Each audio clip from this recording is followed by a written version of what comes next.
6, 7, 8. Holla boys and girls, it's the BGN. Coming from the Marvel world to the DC friends. All the way from Hollywood to the PCN. She defends everyone from sleazy men. Won't apologize for spitting Shonda rhymes. The space that we make is never colonized. We're talking games and movies and actors. Better shake your booties for black girl nerds. Better shake your booties for black girl nerds. Yeah, better shake your booties for black girl nerds. Better shake your booties for black girl nerds. Better shake your booties for black girl nerds. Welcome to the Dragons Y'all Recap Show. My name is Jamie, and I have Ryanne and Angelica here. We're so excited. You guys just saw an episode of Season 2, Episode 1 of House of the Dragon, and we're back! We are back for these recaps. It has been a minute, and we are so excited to talk about one of the best shows on television, House of the Dragon, and boy, do we have a lot to unpack. I mean, look, we've got not only a brand new season, we got a brand new opening for the show, which we'll dive into. But first of all, Ryanne, Angelica, it's great to have you guys back to talk about House of the Dragon. Yes, dragons, y'all. It's been 2 years. Has it been that long? My goodness. Yes, it's been so long. It's been 84 years. 4 years. Mm-hmm. We miss them dragons. We did. We do. We get lots of them now. Our favorite characters who are getting into even some more shenanigans this season. So yeah, look. Are we ready to dive into what we experienced tonight? Yes, I'm ready. But first, I just want to know, just to refresh my memory, what team is everybody on? I feel like we are all on the same team, but I just want to confirm loyalties. Team Black. Oh, okay. Yeah. Team Black. Yeah. All right, Team Black. We're good. For many reasons, but I would go with that. I'm just going to say it. We just keep it basic, for right now. Right, we're black girl nerds. We're Team Black now. Right. You know what I mean? We're rooting for everybody black. No, kidding. I mean, you knew the shade that I was throwing towards Alicent last season. You knew how I felt about Team Green. So that's true. That's true. I just wanted to reconfirm since we're heading into a new season. So yeah, I'm really excited. So let's start with this. Spoiler free for the beginning of this recap. What were your initial thoughts after watching this first episode entitled A Son for a Son? Whew. Just shock and just sad. I'll leave it at that. It was some shock and sadness for me. Just so I don't give anything away. Okay. Jamie? Yeah, I mean, shock, sadness. There's just a lot to unpack. They go right into it. They go for the gut, and I love that. I love the fact that there's no filler in this episode. There's no slow pacing. The pacing and the momentum is just on point, and that's the way you start off a season. You just go right into it. I wasn't expecting it to be as quick as it was with them getting into the storyline that we were expecting. And they did. And I was all here for it. So yeah, this was a very interesting and intriguing episode. Right. I agree. It ended with a bang, but I will say I love how it started. It was very nostalgic for me, and I'll get into that later. But let's I'm just gonna give like a brief recap of where we left off from season 1, right? Because it's been so long. So, last we left off with Rhaenyra and the gang. Aegon had just usurped his sister's throne thanks to the political, machinations of the High Towers following the death of King Viserys Targaryen. Shout out to Paddy Considine. He should have gotten an Emmy, but we'll leave that there. Yes, they robbed him. Rhaenyra now resides in Dragonstone, which is the ancient seat of her house, while the kingdom is divided between the Blacks and the Greens. So we've already claimed our allegiance here at the Dragon Jaw Recap Show to the Blacks, but there's another faction, the Greens. Rhaenyra ended up sending her sons, Jace and Luke, as emissaries to win support to her side. Jace flew north to Winterfell, and then Luke flew somewhat south to Storm's End. Unfortunately, Aemon beat Luke there, and insults were exchanged. A dragon chase ensued, where Aemon's dragon Vhagar kills poor, innocent, sweet Luke and his dragon Arx.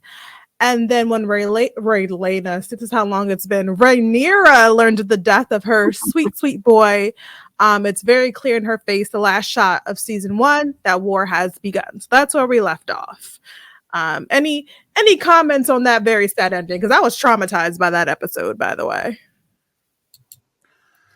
I mean, that look on Rhaenyra's face, that shot at the very end just cut me deep, because that's the look of a mom that is not only in pain, but she is out for revenge. She is out to make sure that her son is avenged, and like every single hair on my body just stood up, and I got goosebumps seeing Emma D'Arcy's look on her face. So it was a really sad and tragic end to Luke. I really liked his character.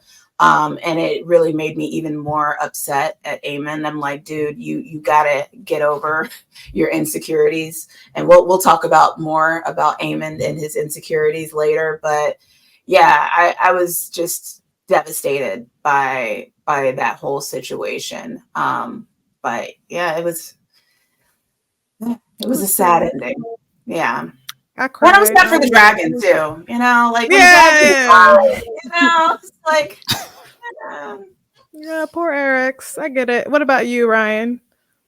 Yeah, that was rough. I was so pissed. I was just like, I can't believe Aemon did that. I was like, bro, you could have just limped on with your eye patch. You didn't have to take it down like this. You didn't have to do it. You did not have to do it. But yeah, it was just sad for her. You could tell. I was like, when you saw that look on her face, and you go into the next season, you already knew. You was like, yeah, that ain't gonna fly. They ain't gonna keep that up for too much longer. Agreed. Yeah, Emma, they did a great job conveying that across their face. So let's get into this season, shall we? So let's actually talk about the opening credits, because they've changed. Last year, it was Viserys' stone model of old Valyria, which showed the Targaryen sigils, and then the blood connected each generation one to the other. This year, it's a bit different. We have a tapestry, which depicts various events that occurred during the Targaryen rule or era. So, example, we have the Doom of Valyria. We also have the Great Council, where Viserys was named king. But I will also point out to those who pay attention to opening credits, there are also spoilers and scenes for this upcoming season in the opening credits. And what I really loved is that the theme of blood is still there, so you still see like this cloth pulled in blood, but the embroidery is what covers it up. So what were your thoughts on seeing this change to the opening credits? Yeah, I mean, need to you go back said and it. pause it. Go ahead, Jamie. I'm sorry. Go ahead. No. I mean, I was going to say exactly what you just said, Angelica. Like it literally tells the story of Dance of the Dragons in the opening credits. So if you know about the story of Dance of the Dragons, then you're like, oh, they're showing when this happens. They're showing when that happens. But if you don't know the story, which is actually kind of cool, then as each of the episodes air, then you can really appreciate how each of these opening credits change from episode to episode. So when you see episode 2, you'll remember when this scene happens. When you see episode 3, you'll remember when that scene happens. So it's something for everybody, whether you are a book reader or you're a new viewer to the series or to the story, you can appreciate the credits in a different way. So I really like that. I really like the way they're doing that. And I'm curious to know. Well, I kind of do know, but I'll just say I'm curious to see how it will pan out with the credits kind of shifting gears every episode, the way it's done on previous shows like Game of Thrones. So, yeah. Yep, agreed. Ryan? I mean, I actually sometimes like I know I'm gonna catch some slack for this. Sometimes I want to hurry up and get to the action, so I just go through the credit because I'm just like the way it goes long. Like when Game of Thrones used to doing it would like stretch out, but now I'm like this actually no. I actually for this one I watched all the way through on this one, but now it's like so it's capturing my attention. I got it. I'm gonna pause it, and wait and look through. But yeah, that's my one minus point for today. Yes, Ryan, we're gonna take away a brownie point. You're supposed to listen and dun dun dun dun dun, dun and watch, but I get it. It is a bit. I would always go like, let's get to the killer part, get to the fight part. I would just skip all through it, but that's the one thing you don't do. You don't skip the credits of House of the Dragon or X-Men 97. You just don't skip. Well, now see. I'm a Marvel head, so I didn't skip it on X-Men 97. I mean, come on, what we talking about? I didn't skip it on X-Men 97, but because both of those opening credits, they change every single episode, so that's why you don't skip through it. Because listen, I went through this first episode. I'm gonna keep it up. I'm gonna keep it going. Give her some brownie points back. It caught my attention. You got to look for those Easter eggs. All right, Ryan, don't do it again. I know, right? So let's dive in, shall we? So this episode opens with a voiceover from Cregan Stark, who is Lord of Winterfell, and he's played by Tom Taylor, as a raven flies over the north, and we are treated to a shot of Winterfell for the first time ever in this series. And it just made my heart so warm to see the north again. It just reminded me of Game of Thrones, and I was like, yes, the north. And then Cregan was actually channeling Ned Stark, even though technically Cregan is his ancestor, but whatever. The actor Tom Taylor said that he was trying to channel Sean Bean's performance a bit. And it does come across. So he has like this beautiful line that says, "Duty is sacrifice. It eclipses all things, even blood. All men of honor must pay its price." So Cregan goes on to describe the ancient duty of his people to defend the Seven Kingdoms from the dangers beyond the wall. The Night Watch not only includes criminals and doomed men, but 1 in 10 from his household must serve in the Night's Watch, a tradition which was set forth by Torrhen Stark, who was the king who knelt. And by the king who knelt before Aegon the Conqueror. So we see men in Winterfell's courtyard distribute small pouches, each containing a stone. As they pull out a stone, you'll see the color. It's either going to be white or it's going to be black. So the last young man pulls out a black stone, and he accepts this great honor that he's going to be part of the Night's Watch, and he marches to the wall.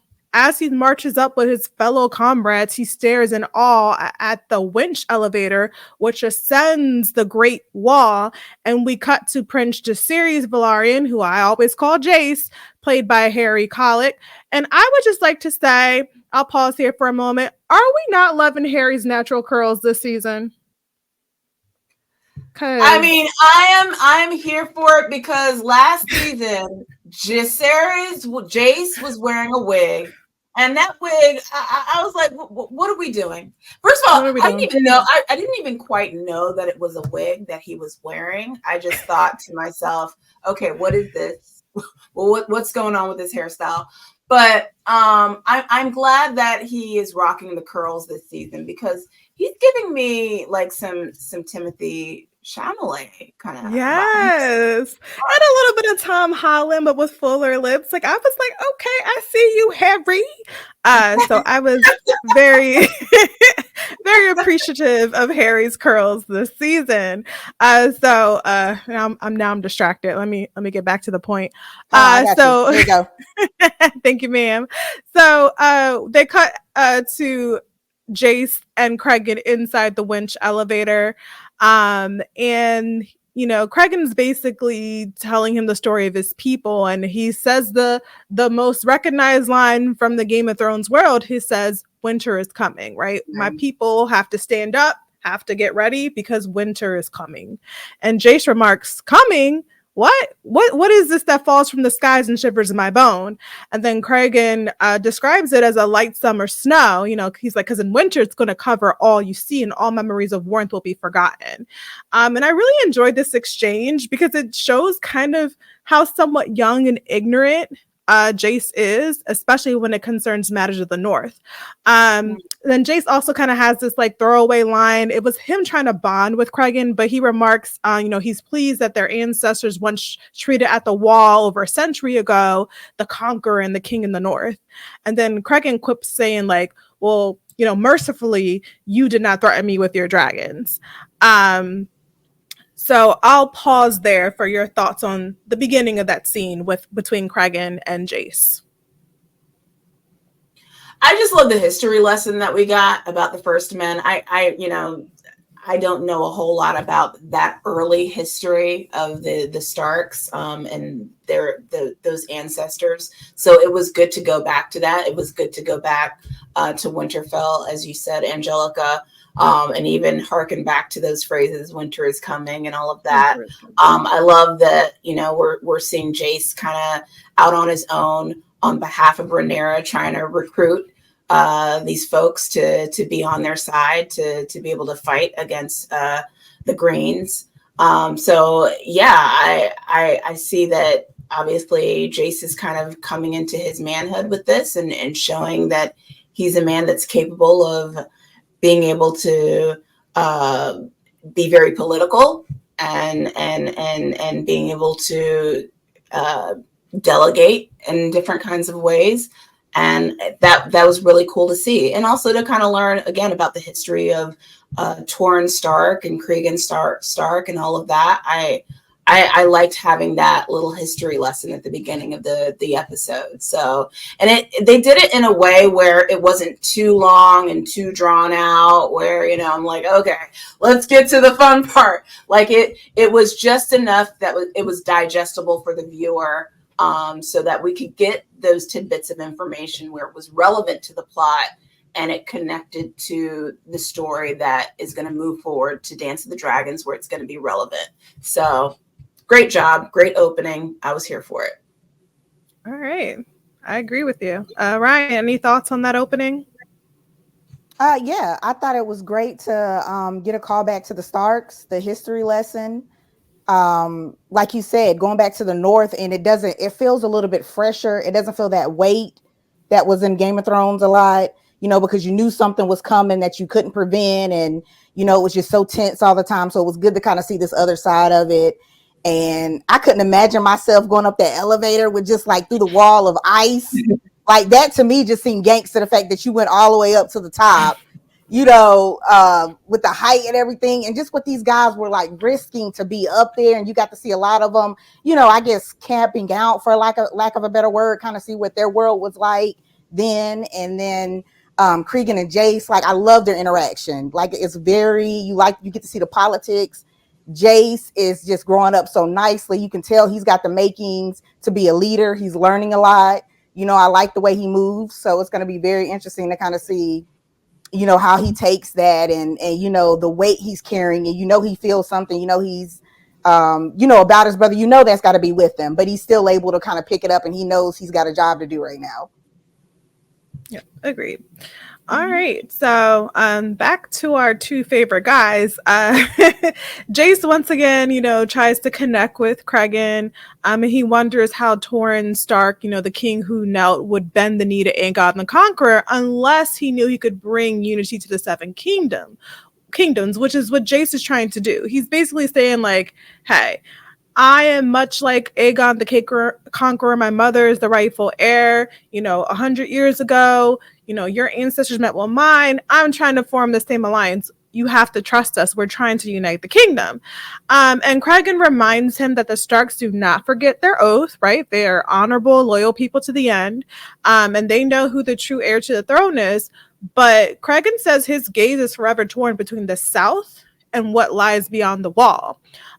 In winter, his duty is to defend the wall, and it's even more dire now because he needs his men to be present. And Jace doesn't really understand what Cregan is talking about. Like, what are you defending us against? Wildlings and the weather? Which just echoes back to Game of Thrones, the original series, where people didn't take what the Night's Watch did seriously. And they don't mention the White Walkers here, but we know the threat that sleeps beyond the wall. So Jace is just like, yeah, you're defending against wildlings and weather when the high towers have usurped the throne. And then Cregan walks Jace over to the battlements just over the edge of the wall and notes there's a reason why my ancestors erected a 700-foot high wall. There's a reason why when King Jaehaerys, which I think this is Jace's great grandfather, when he visited with his dragons, the dragons refused to go beyond the wall. They stopped, right? And it could be because they sensed the magic and the evil abroad. So Jace is like, well, what are you protecting us from? And then Cregan says death, which is true, right? So Cregan, I want to say Greg so bad. Cregan offers him 2,000 of his graybeards, right? So he needs his young men, but he has 2,000 northern men who are a bit long in the tooth, but they're fearsome and they'll probably fight better than anyone down south, who can join Jace's cause. But they're interrupted when a maester brings us a word from Dragonstone via a raven. This is actually when Jace learns about the death of Prince Lucerys Velaryon, who's played last season by Elliot Greyholt, at the hands of Aemond Targaryen, Prince Aemond, who's played by Ewan Mitchell. So I'll pause there. Any further thoughts on the last bit of that scene? When he says that the wall is meant to keep out death, all I thought about is, are we going to see White Walkers this season?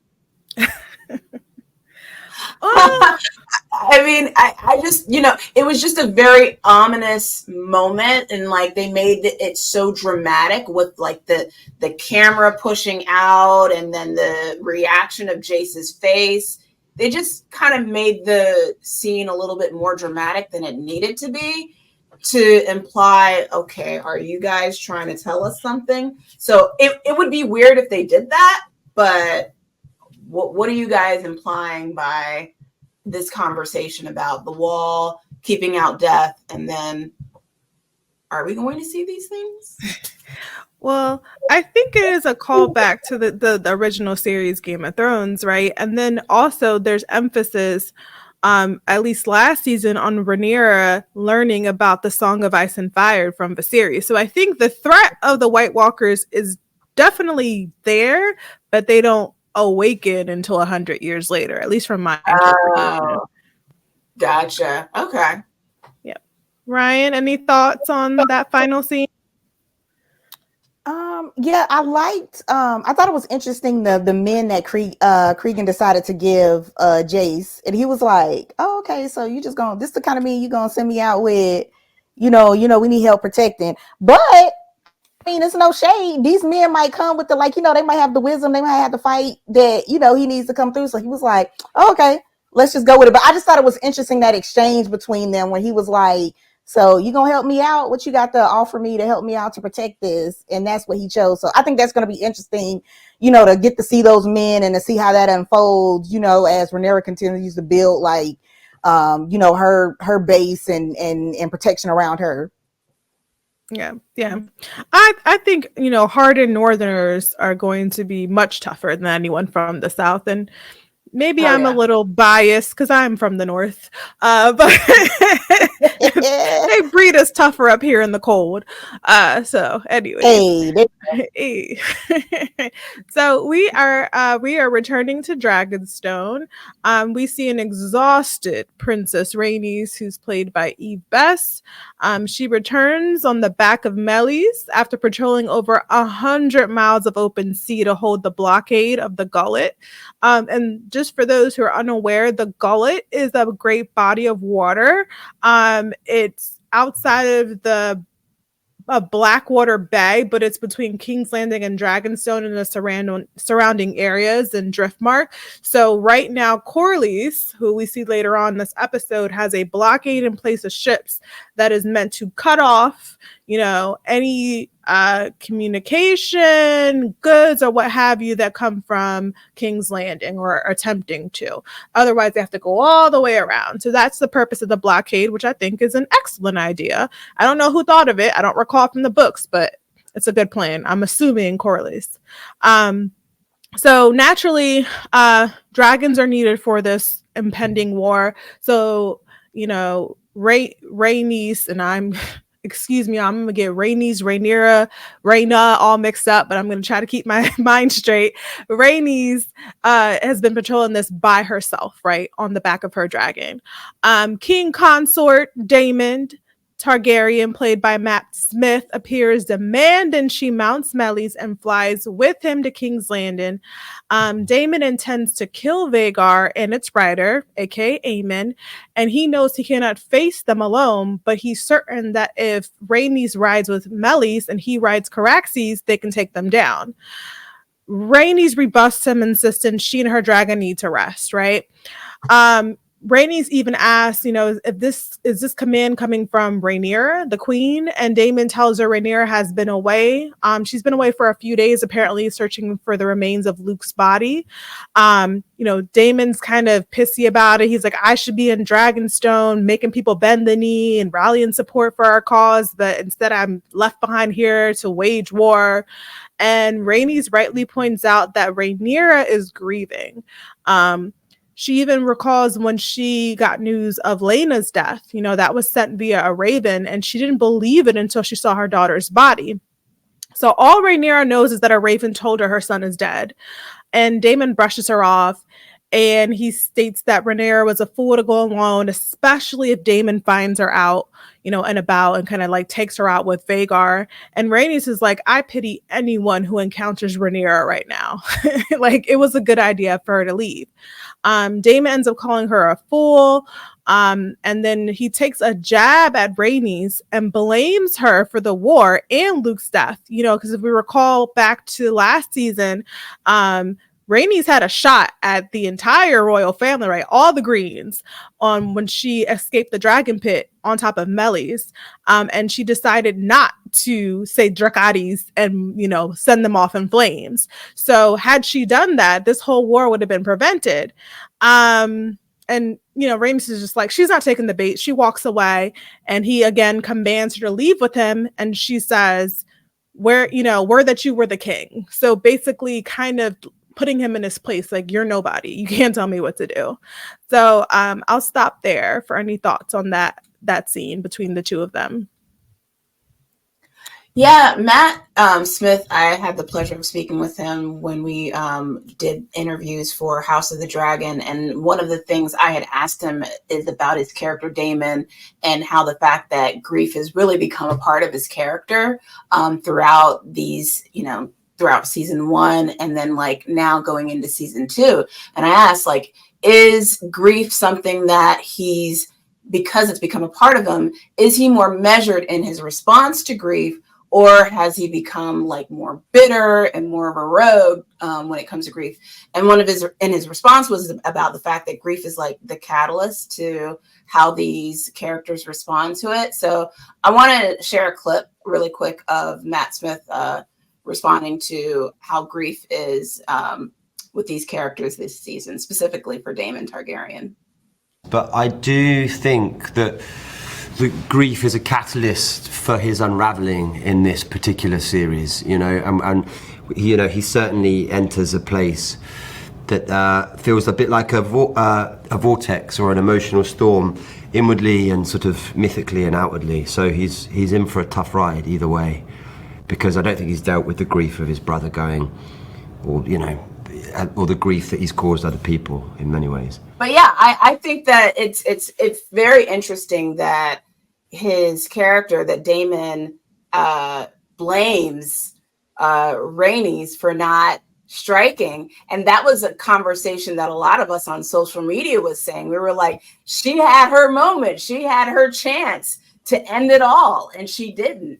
And the fact that Daemon called her on that, I like that, because it's like that could have changed the whole course of this whole entire story had she made that move. So Daemon was thinking what we were all thinking. Yeah, but much like much like Game of Thrones, had Ned not gone south, right, there would be no show. So if Melly's had taken them out under Rhaenys command, there would be no show. But yes, we're just like, why would she exercise restraint? So I agree with him, even though I think it was a cheap shot. I agree with him. Yeah, Damon taking the cheap shots is always going to be like, as soon as she said that line about him not having that power that we all know Damon always goes after, I was like, yeah, that one's going to sink in. That was going to stay with him for a little bit, where it could cause some issues. But yeah, it's going to be interesting. Like, I just feel like there's a lot going on Team Black right now, where you got just so many strong personalities, and Damon is like, I feel like he's the one right now trying to really, fight and figure out where he is. Cause, for obvious reasons, Rhaenyra is dealing with, what you can't even imagine. So she's trying to compose herself and get it together. But he's like, the way that clip said, the way he's dealing with this grief, this is how it's coming out for him. And he's like, okay, we need to pick this fight up. Like you didn't, Rhaenys didn't take out, that family or the Team Green when she had a chance, or, take out as many as she could. So now we need to fight back quick. Like, we can't keep sitting around waiting. Like, we need to do something.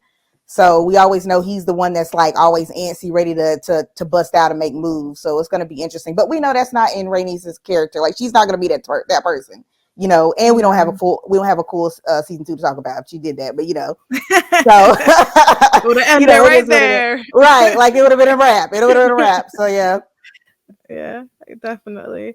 So we do get a brief sequence or scene of Rhaenyra. She's at Storm's End on the shore, and she's with Syrinx. And obviously, you can see the grief over her face. It's covered in soot, because she's been flying around the dragon for days at a time, and her eyes are covered, are swelling with tears, and you can even see the tear tracks, because she's trying to find her son, and she's actually staring at the castle at Storm's End. That was, the last place her son was alive, and it is just a heartbreaking scene. There's more as far as her journey to find Luke, but they kind of splice that in throughout the episode, brief scenes of Rhaenyra on her search. So I'll pause there if you have any thoughts on just Emma's expressions, to be quite honest. I really hope that they get, I'm pretty certain that they'll get nominations, but I hope that there's some wins for the House of the Dragon cast, because they're just really stellar performances with these cast members, and they do such a good job. You mentioned Paddy Considine, who, yeah, he was definitely robbed. I mean, I get it. Succession was a great show, and those cast members did the damn thing, but man, he should have gotten something for his it just goes to show that, again, like, grief, as Matt said, is like the catalyst for a lot of these characters, and what we're going to see that drives their motivations, that drives them to make the choices and the decisions that they make. And some of those choices may not necessarily be the right ones, but that's ultimately, where we're going to go in this season. Yeah. I just wanted to shout out Kate Rose James. I think she did a lot of the casting for these people, or for the characters. And she talked about Emma a lot, and just kind of how she, one of the ways I kind of started casting was like based off a picture she had of her when she was younger. And just each one of these characters are just so perfectly matched for this. And just like you said, her facial expressions, just the way she emotes a lot. We used to talk a lot about that with for Elizabeth in Handmaids. Just like when you got those actors that just everything is on their face and they play it so well, like they don't have to say anything, and you just feel all of the hurt, the pain. Something, this is not something that they're going to let go easily, nor should she let it go.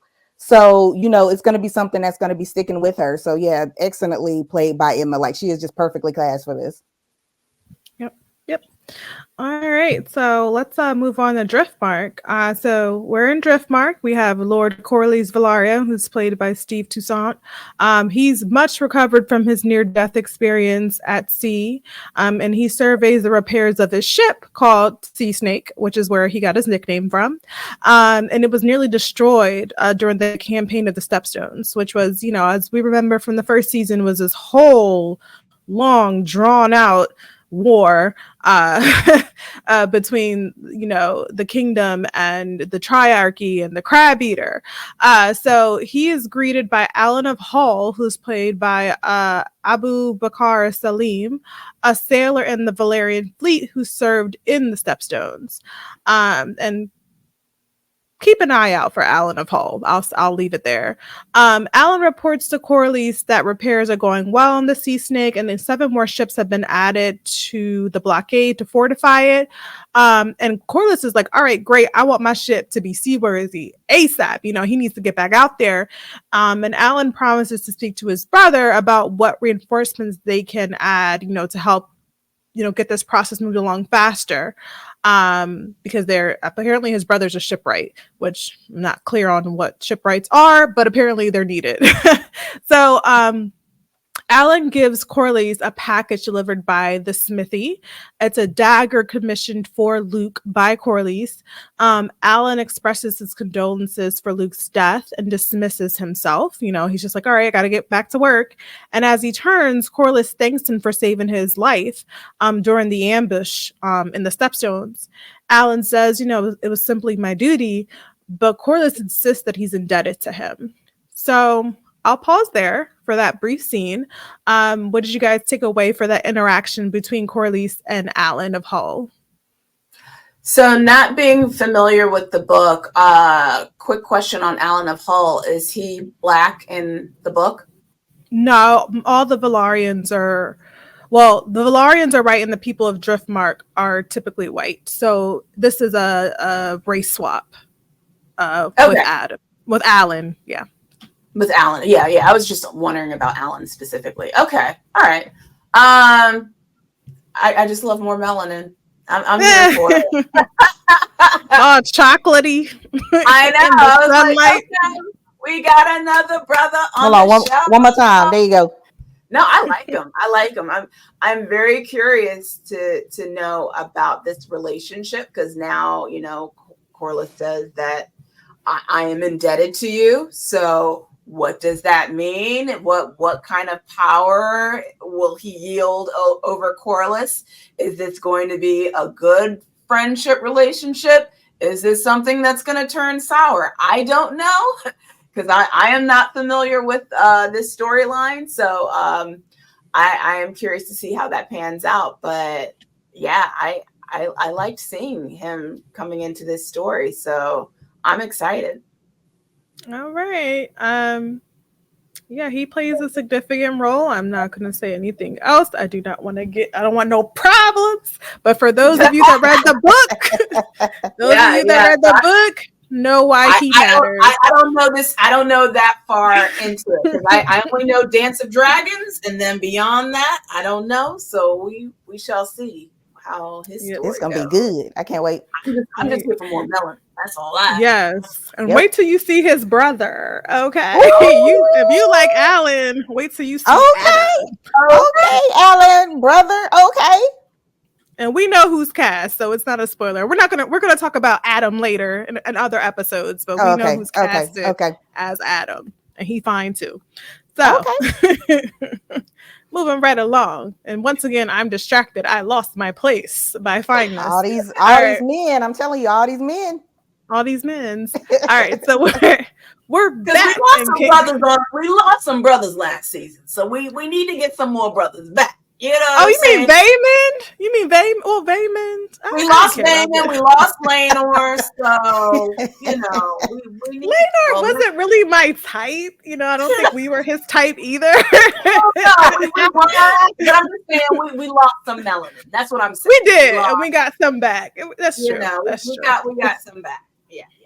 Sure. Well, speaking of fine men, when we return to King's Landing, we now see Sir Auric Cargill of the King's Guard, who's played by Luke Tentisor, not to be confused with his brother Eric. And I'm going to always pronounce their names like this, otherwise I'll get confused.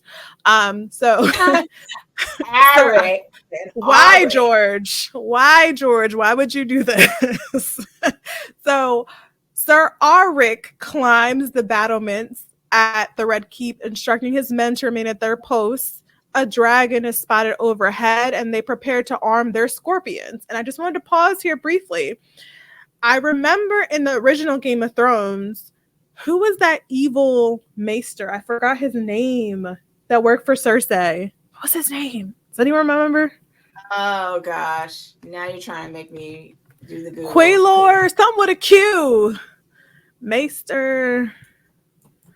Queelan, I don't know, something with a Q, right? He had apparently like gone into the archives and discovered how to build a scorpion. Qyburn, that was his name. Good brain. Okay. Qyburn. Yeah. So apparently he went to the archives to figure out how to build a scorpion, because remember, at the time of Game of Thrones, dragons weren't a thing. They had been dead for centuries. So this is actually us getting to see in real time, or I guess in the histories, how scorpions were commonplace when it came to dragon defense.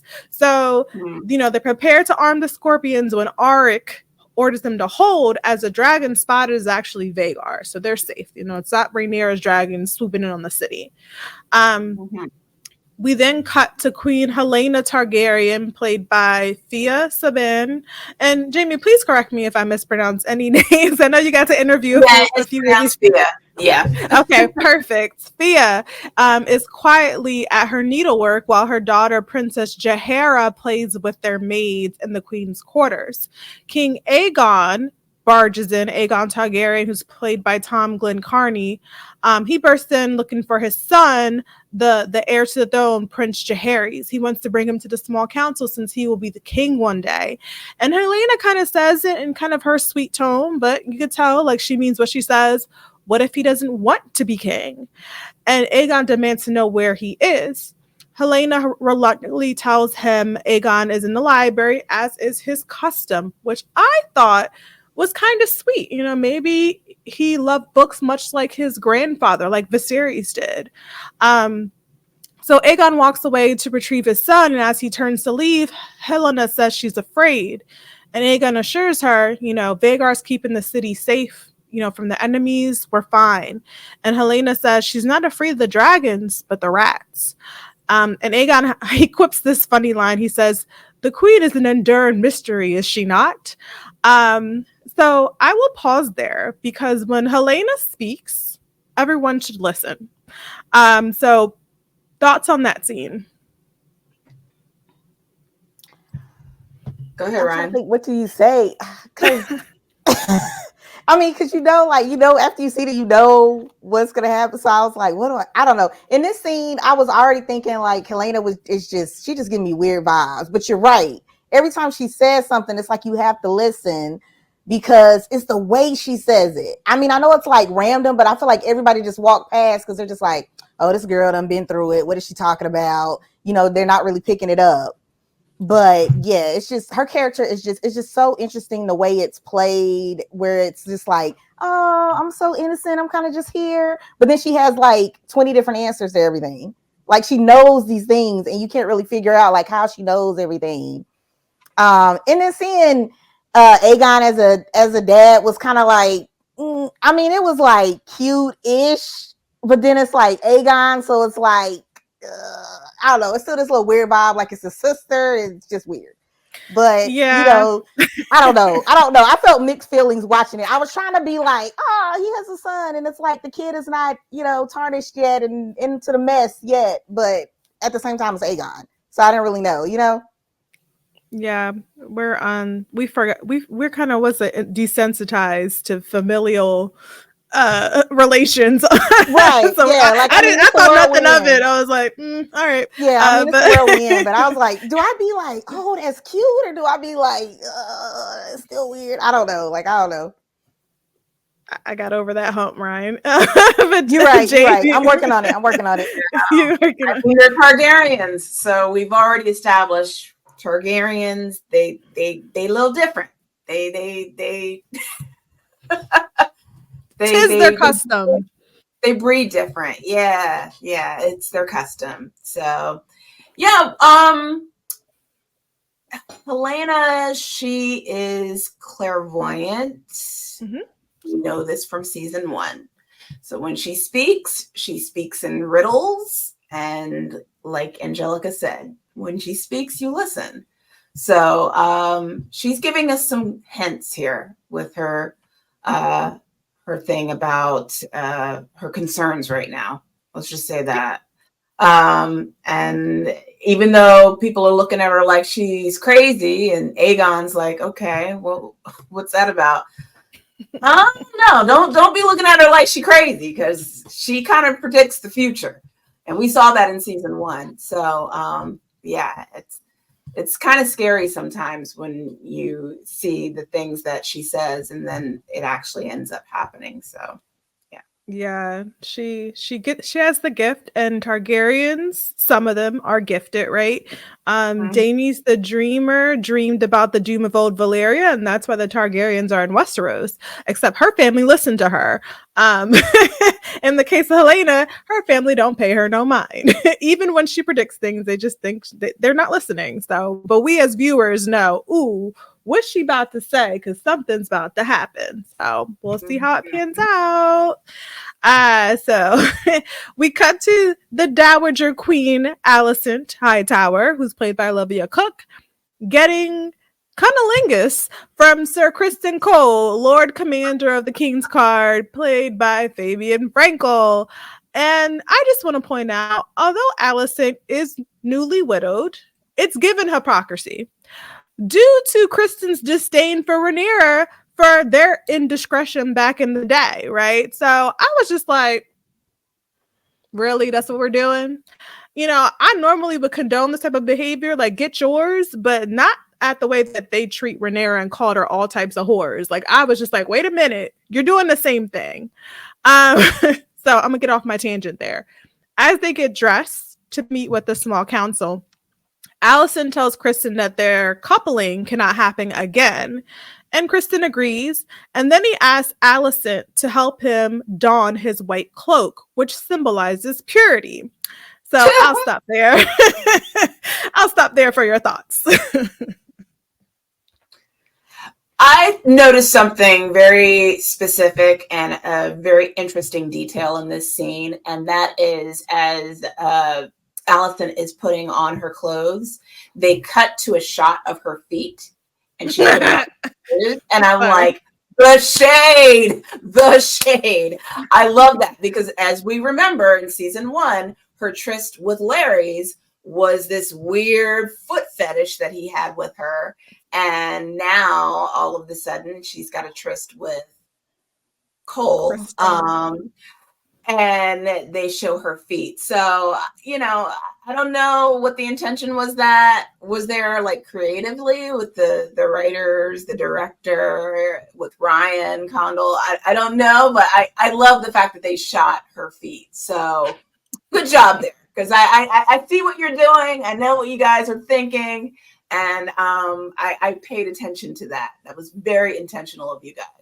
So, and yeah, you're right about Criston Cole. Like, first of all, he's such a douche. Like, I cannot stand this guy. And I saw a press conference that the cast was in, and Fabian Frankel actually mentioned that he said that someone told him that he's going to become the most hated character this season. And I believe every bit of that. I feel like he probably will be the most hated character this season, because already he's showing signs of how hypocritical he is as a character by just having this relationship with Alicent Hightower.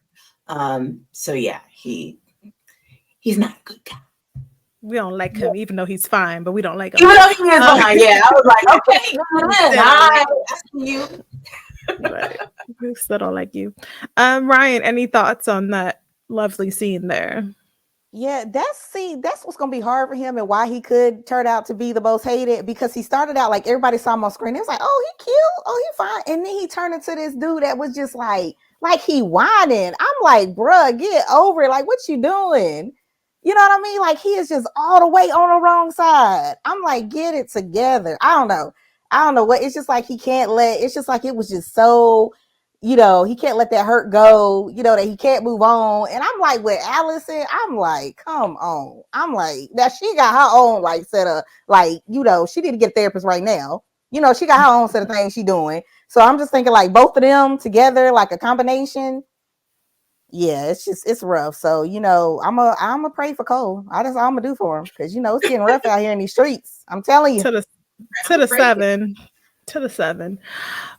Yeah. I was like, okay, all right now. And then they go into the small council after that, just smelling and whatnot. I don't know. I just could not personally do that. What I had to do, and then walk in to a small council with my daddy, but that's just me. So my mind went way too far there.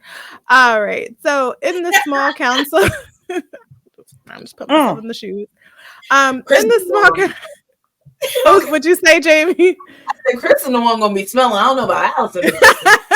Well, that's true. As long as he doesn't kiss anybody. Anyways, in the small council.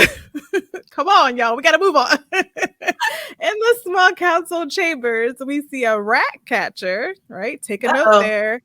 Exit as Alicent and Criston enter. They are greeted by Sir Otto Hightower, Hand of the King, played by Rhys Ifans.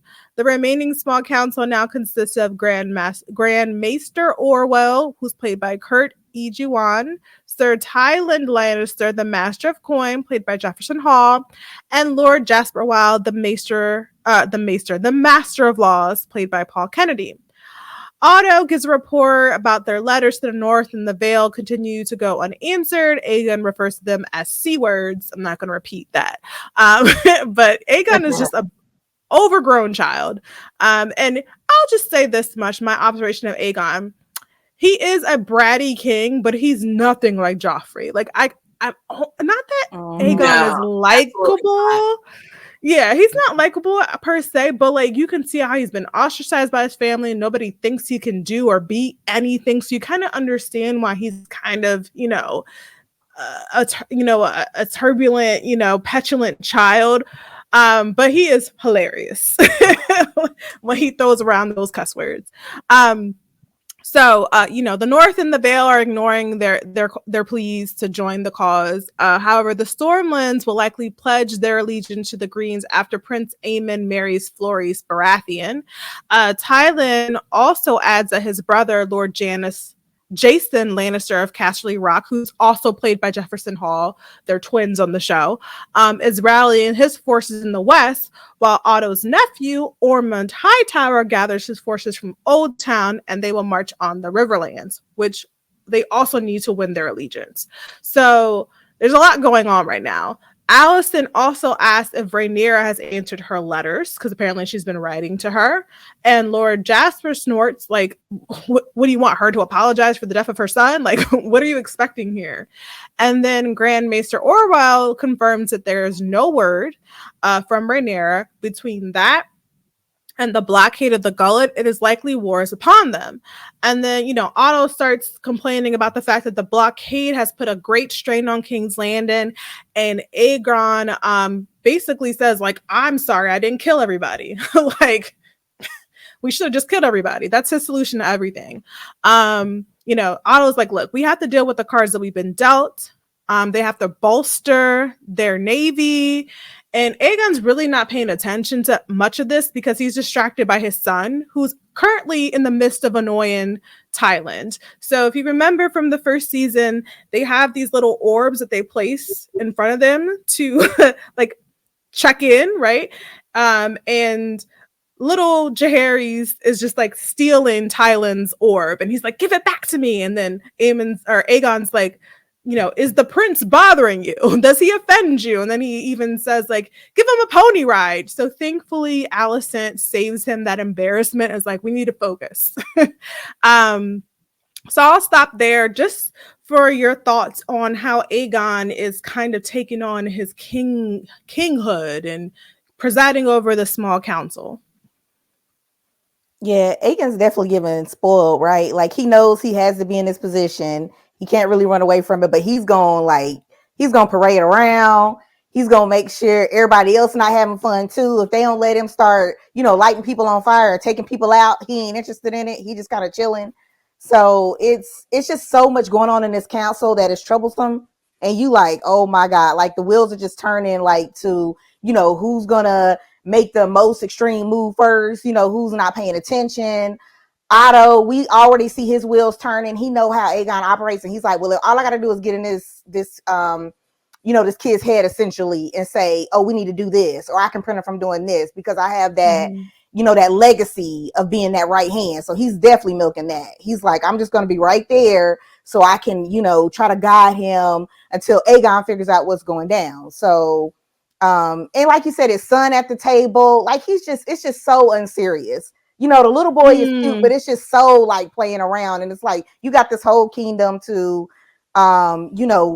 make sure, check in with little things, make sure everything's going well. Your council needs to be in line. They not listening to Alicent, which Alicent is, I don't really know if she got any helpful suggestions right now, but they kind of just brush over what she got, where you already know they're not going to listen to their mom because that's just the way they've been, this upbringing, the way they've been separated from her. So it was kind of interesting to watch her squirm a little bit at the table, trying to get, you like grasping for that power, so to speak, trying to kind of, feel her way out. Kind of similar to what Rhaenyra did, I feel like, before, like last season, like, trying to find her place amongst the men. So it was interesting watching her kind of find her way through that. So yeah, that whole scene was just so much to look at, so many little details where you're like, yeah, this person gonna be a problem. Yeah, I feel sorry for Alicent. I mean, she's the Dowager Queen, which is the queen who once was, and that dynamic, that power shift has changed to where she was once being listened to, and now really her words really don't mean anything. It kind of falls flat. And we see that play out in this scene. And Aegon, I feel like he uses his kid as a moment to really not even really care about advising these council members. I don't even think he really takes it seriously, his kingly duties, even though this is something that is a big responsibility to him. And we see that kind of play out later on as he does sort of realize that this is something that he has to take seriously. But even in this moment, he kind of just doesn't care. But I kind of like to see him take on this fatherly role. I like seeing the way he interacts with his son in this way, even though he does it in a very childish way, in a very condescending way. With Tylan, it's very funny. And one of the things that I talked to about Tom during the press tour for House of the Dragon was like, do we get to see like more of a softer side to Aegon, and do we get to see more of a father figure to him? So I want to just play a quick clip of Tom talking about that during the press tour for House of the Dragon. We want to see more of Aegon as a father to his children this season, or we kind of do see a little bit more of that. What kind of father would you describe Aegon to be? I think he's a very proud father. This is something by this I mean his children. This is a creation of his. This is something that's come from him, that is pure, that is new, that is living, that is beautiful, that he's proud of. I think a lot of people are going to be surprised that he has the capacity to love and to be don't get me wrong, I don't think he's a very present father, but I think he's very proud, and I think he wants to be. But his dad to him wasn't very present. It wasn't very. It didn't acknowledge him even. So I think he wants to kind of redesign himself through the means of his own children. I think that's probably the best way to put it. He's so cute with his little sweater, his little outfit. I'm like, okay, Tom. I was to the side a little bit. It was kind of cute, kind of stylish the way he looked. Yeah, definitely. But and he's definitely a little bit more endearing as a father. Yeah. So it's kind of nice to see that side of him. But yeah, he's way better of a person than Joffrey is, Right. for sure. A monster. Joffrey was a monster. Yeah, Joffrey was a sadist. Like he enjoyed torturing people. Like he got pleasure out of that. I feel like with Aegon, he does it. He has reasons for his rage. So, and maybe some of the reasons aren't always the right reasons, but there's a method to his madness. So yeah. I think Aegon's more like, don't start none, won't be none. Like if you don't bother me, I won't bother you. You know, he wants to keep the peace, but right now he's at war, so he wants to like blow everything up. Basically, like let's blow it up. I'm tired of all this politicking. So yeah, I did enjoy that scene. So outside. Actually no, we're actually still on the the council here, because Aemon walks in unannounced, and Alicent, trying to throw her weight around, insists he has no place there in the small council, but Aegon's like, no, he's my brother, he's our strongest sword, he belongs here. And Aemon's, unlike his brother, is very confident, very self-assured, and takes command of the room. He waltzes in, he walks over to a map of Westeros, and he starts, talking strategy. And he thinks, they should just use their dragons to take hold of the Riverlands. This would intimidate the Riverlands forces and bring them to bend the knee. And then Aegon's like, yeah, let's burn them. Like that's all he wants to do is just burn up people. Alicent cautions using the dragons, right? One, because they're kind of a huge violent force that once you unleash dragon fire, there's no coming back from it, right? And then on top of that, if they start out with the dragons, that's going to force Rhaenyra to come out with her dragons, and they can't afford to lose any dragons, right? Dragons are very precious here. And so she's counseling restraint, and, Otto backs it up a bit, even though he kind of undercuts her, he also backs up the point that they have to exercise restraint. Alicent also throws a little bit of shade at Aemond. She says we wouldn't be in this position, if it weren't for you. We have to have our dragons. Vhagar, our biggest dragon, who could potentially win this war, we have to keep her close to home because we're trying to protect the city from Rhaenyra's retribution due to the death of her son, right? And then she looks over at Aemond like, your fault. And Otto states, errors have been made following the king's death, and then we must not compound them. So they get Aegon to understand their viewpoint. Let's just have a little bit of patience, a little bit of restraint, and you're going to win this, all right? And Aegon's just like, oh, fine. Like he just wants to blow stuff up, So outside the small council chambers, Alicent is met by Sir Larry Strong, played by the deliciously evil Matthew Needham, who confirms, he rooted out potential spies of Massaria and Alicent's staff. This is a callback to last season. He assures her that they no longer breathe the same air as them, as in they're dead. I feel like Larry's just like the godfather. And he has personally picked new staff for her, which if I were Alicent, I wouldn't be too happy about this, right? Because Larry's is no better than anyone else. Like, you have your own staff for me, as in your own spies. Okay. And it shows that evening when she takes her bath, because she dismisses them. She's like, get out. And she ends up bathing herself. So I will pause there for your thoughts on the last part of the small council and then Larry's approaching Alicent. Yeah, I'm not feeling Aemon. He up to like, that's one of those dudes where it's just like the way he walks into the room, you like, oh God.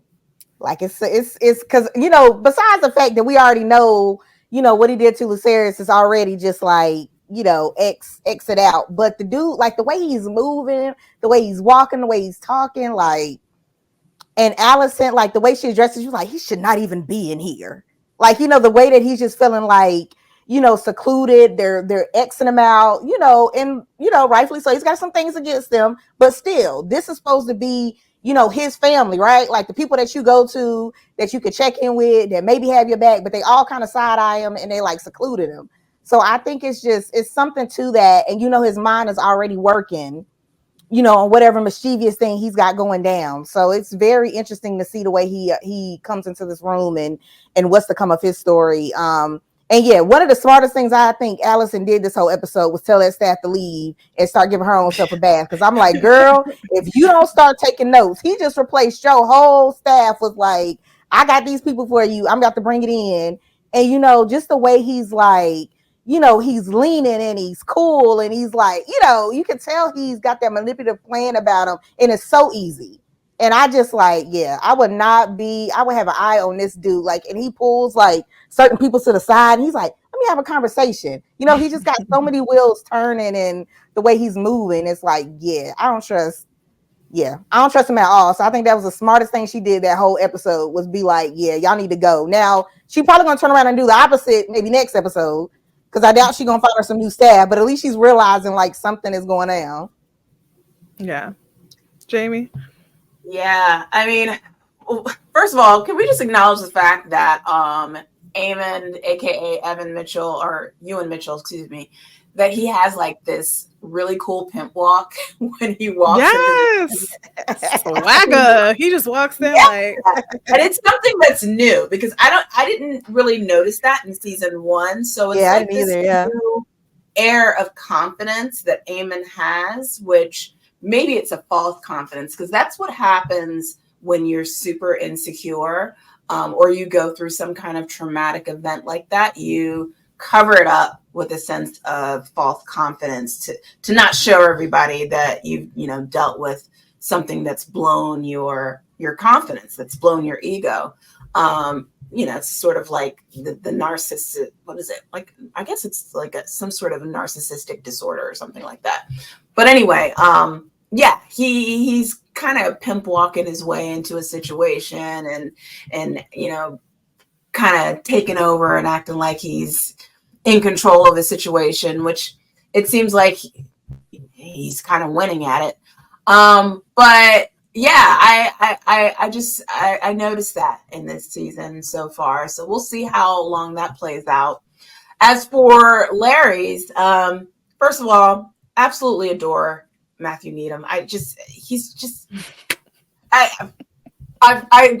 him when I talked to him that I really wanted to talk to him in this interview and that I enjoyed watching his character and I enjoyed his performance because Larry is a character that every time I see him on the screen, he's just so charismatic and just so compelling to watch. And Larry's, even though he's a villain that you just, at least for me, that I kind of enjoy. And like to watch him. Yeah, you know, like you just kind of like him. But not every villain in this universe, like even in Game of Thrones, like I didn't like Cersei, I didn't like Joffrey, like those were terrible villains. But you liked Littlefinger, right? You kind of was digging Littlefinger. I was going to say, Larry's is a great, actually, I think he's a combination of Littlefinger and Varys. Because, you know, he is the master of whisperers. So even though he has assigned these these new spies for Alicent, you know, she definitely shouldn't trust him. Because he is someone that isn't to be trusted by anyone. And he, frankly, isn't someone that is loyal to anyone. And we've seen that play out with Littlefinger and Varys. So the question is, what's that? I would say he killed his daddy and his brother. Exactly. He killed his daddy and his brother. So the question is, like, what is the fate going to be of Larry's strong this season, because he's sort of just playing all different sides here. So yeah, I just find his character just so interesting, and just the way he soaks up information in a room. It's just so cool to watch, and just seeing the way the camera focuses on him, like even in wide shots, you just see him standing there. It's really just, it's an anatomy of a scene. I just can't say enough about Matthew Needham. He's just great. So Anyway. Yes, we always see Larry's leering in some corner. Exactly. He is a shifty character. He really is. Yeah, we'll definitely see more of him. So we go back to Rhaenyra. She's on the shoreline, and she's actually kind of found some success, unfortunately. She spots local fishermen caught a dragon's wing in their nets. So of course she swoops in on Cyrix and scares them off, and then she kneels before the nets and she pulls Luke's crimson cloak from the nets. And so this is proof, right, that her son really is dead. And she weeps, cradling the remnants of her son as the fishermen watch on, which another just brutally heartbreaking scene to watch. The confirmation that her son is indeed gone. So I'll just keep it trucking because we have a lot to get through. But we will go back to Luke. Back in King's Landing, Aegon enters the throne room. I thought this scene was hilarious, so bear with me as I get through just all the moments here. He walks in the throne room. He's heralded by his friends, who I pretty much describe them as Westerosi frat boys. And they're just like, oh hell, King Aegon the Magnanimous. And Aegon's like, what's magnanimous? Like, they're just coming up with just random things to say about him. He sits the Iron Throne to hear his first set of petitions as king. A sheep herder pleads for the return of a tenth of his sheep, which were taken by the crown. And Aegon, he's eager to please, and he agrees to return the sheep. I'll also say, as you watch the scene in the throne room, you should keep an eye on the rat catcher that kind of crosses in the background. I thought that was interesting.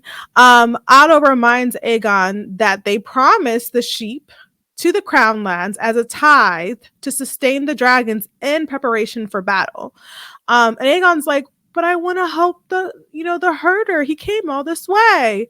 And Otto was like, look, if you allow him to get his sheep back, more will come. And he's like, well, why can't we just this one? Nobody will know. And Otto tells them, when the king speaks, everyone listens. So Aegon has to renege, and he dismisses the herder. There's a second petition heard regarding the blockade that's causing issues, and Aegon weighs off that petitioner and simply says, the blockade is not going to last much longer. We plan to burn it, which is his answer for everything. My dragons are going to burn it all down. A third petitioner appears. His name is Hugh the Hammer. He's played by Kieran Bow, a smith who requests he and his fellow guildsmen are paid for their work in advance as the cost of iron has gone up. So Hugh the Hammer is actually one of the smithies that builds the scorpions to defend the city. And before Otto can even approach the throne, Aegon kind of looks at him like, don't you dare tell me no. And he promises Hugh that he will pay him handsomely. He will pay him and the smiths very well for their work, because they need the small folk to win this war. It's almost like he's a president, or an incumbent trying to win this campaign. Like, we care about the little people, right? So we cut to Larry's, who's watching. He was watching earlier. He was leering in the corner earlier from the gallery watching Aegon do his thing.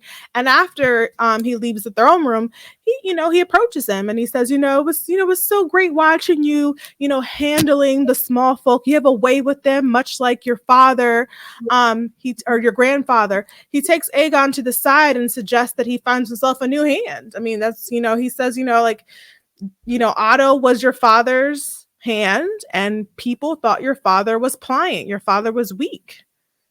Maybe you should get a new hand. And you can tell that Aegon is easily manipulated, because you could see him going like, maybe I do need a new hand, right?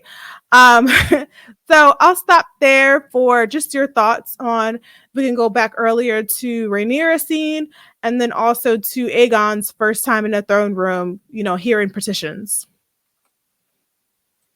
Aegon hearing the petitions, I had hope for a little bit, and then I was like, oh, here go Otto showing like his true colors and what he's working with, and And like you said, it's just Aegon is just so easily, influenced by whatever, comes his way. Because you can tell he's just like, okay, I know I have to be here. Let me just get through it. So, anybody that's like, anybody he can kind of get on his side to maybe get his way. Hopefully, Larys, maybe he gonna be good for something. Maybe he'll point out, some of the stuff that Otto is doing, that's not really serving the kingdom. Like we know Otto and Otto's plans for, like, we know he's still pissed about some of the stuff happened last season. So we know he's working to kind of get his way back. So maybe that'll kind of open up Aegon's eyes. We don't know. Other than that, Larry's just gonna get more spies on him. So we're gonna see how that goes. But that's what I'm talking about Larys being so like he grabs you so quickly, and he's like, oh, well, tell me about this. And the next minute, like you said, like the Godfather, the people might disappear. Next time you turn around, like after he's already had a conversation. So it's just so the way he's playing this character, I don't know. It's just like, it's exciting to watch. It's scary because you don't know. He's definitely playing them because they're definitely, I feel like everybody on the green side is definitely at their weakest points right now, sort of, except for Aemon. Like, we don't really know. He's got the pimp wall going, so he's good with it. But I feel like everybody else could kind of easily sort of be manipulated right now. So it's gonna be interesting to see how this works out. But I don't know. Shout out to that man that tried to get some extra. Was it goat? A sheep? He tried. Sheep. He tried to get the sheep back. Sheep. He tried. Good effort, man. Good effort. Jamie. Otto shut it down. Give him sheep. Everybody gonna get sheep.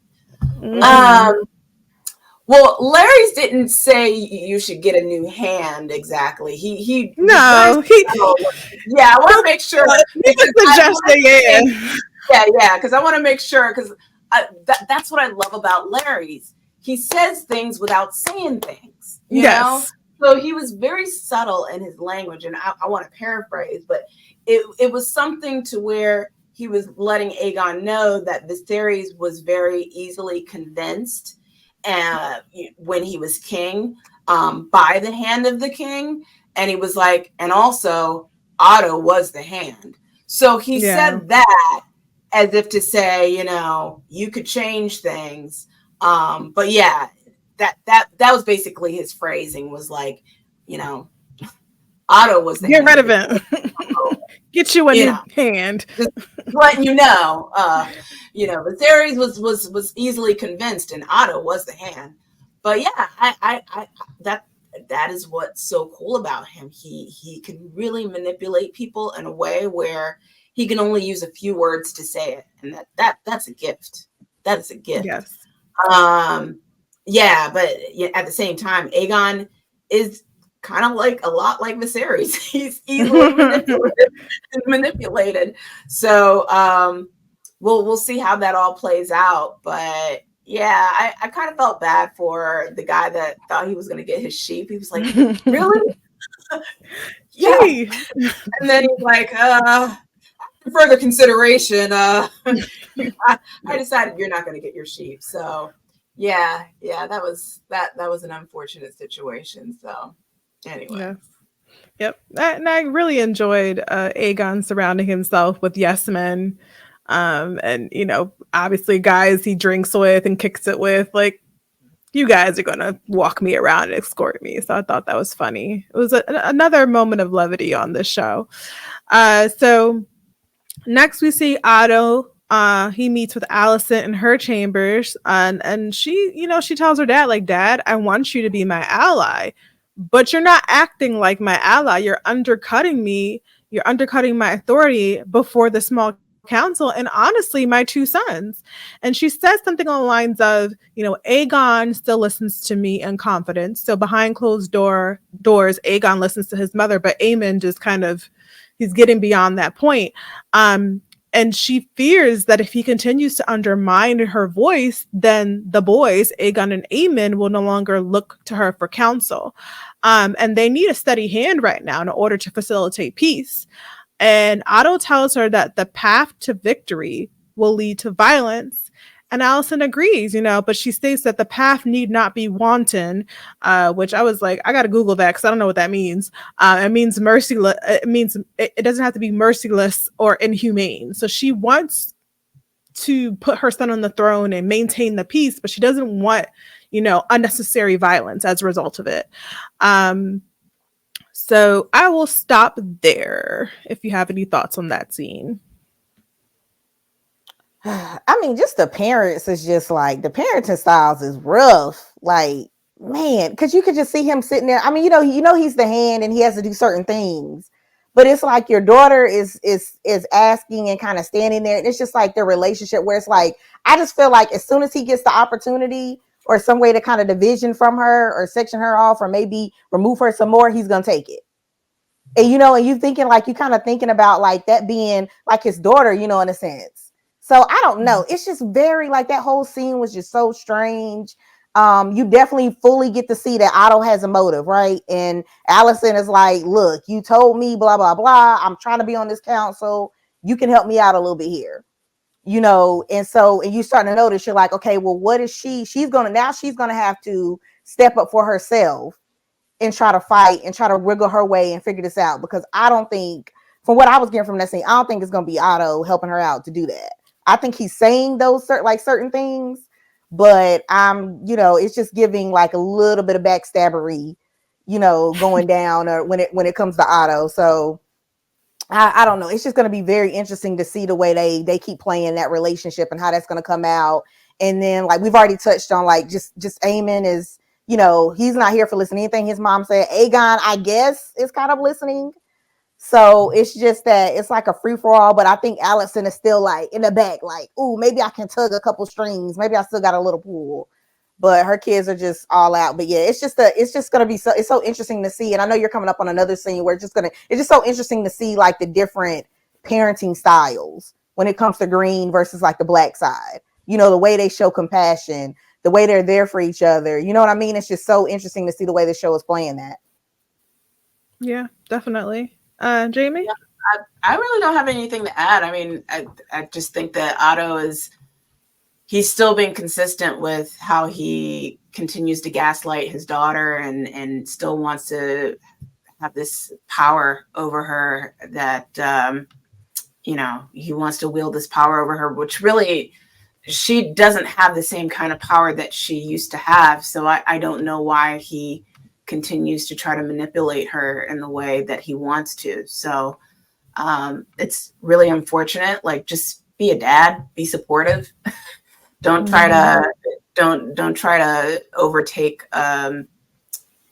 this council in a way that you think that you can make these executive decisions when frankly you really can't, because Alicent really doesn't have that kind of power anyway. So yeah, I really don't know what Otto is really thinking here in this situation.